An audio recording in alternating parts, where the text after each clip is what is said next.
আয়াত অবতীর্ণ হয়, তো অন্যান্য সময়ের ন্যায় এই আয়াত যখন অবতীর্ণ হচ্ছে রাসূলুল্লাহ সাল্লাল্লাহু আলাইহি ওয়াসাল্লাম থেমে গেলেন। রাসূলুল্লাহ সাল্লামের কাছে যখন আয়াত অবতীর্ণ করা হতো, অর্থাৎ কোরআনের আয়াতগুলি যখন যখন রাসূলুল্লাহ সাল্লামের উপরে প্রেরণ করা হতো, নাজিল করা হতো, তখন রাসূলুল্লাহ সাল্লাম চুপ থাকতেন, সাহাবায়ে কেরাম চুপ হয়ে যেতেন।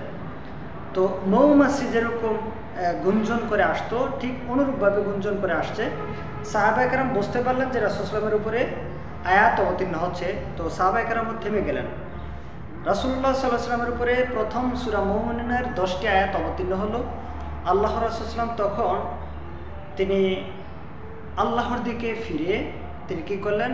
দোয়া করলেন, দোয়া পাঠ করলেন।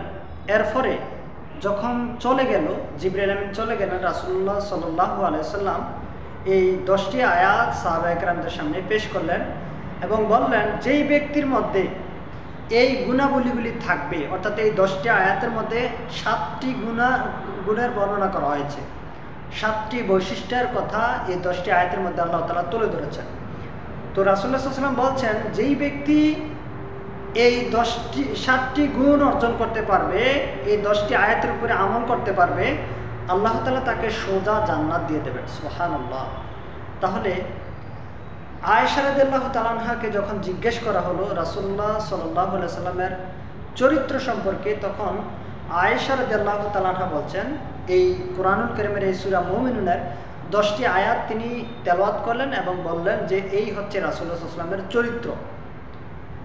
রাসূলুল্লাহ সাল্লাল্লাহু আলাইহি ওয়াসাল্লামের চরিত্র হচ্ছে এই, অর্থাৎ এই 7টি গুণাবলী তিনি তুলে ধরলেন।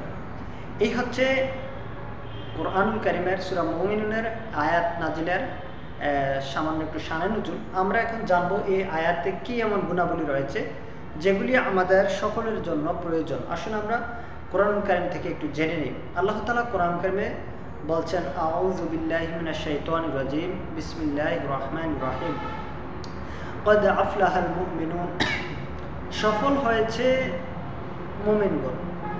কদ আফলাহাল মুমিনুন, আল্লাহ তাআলা বলছেন কদ, অবশ্যই, আফলাহাল, সফল হয়েছে, আল মুমিনুন, মুমিনরা।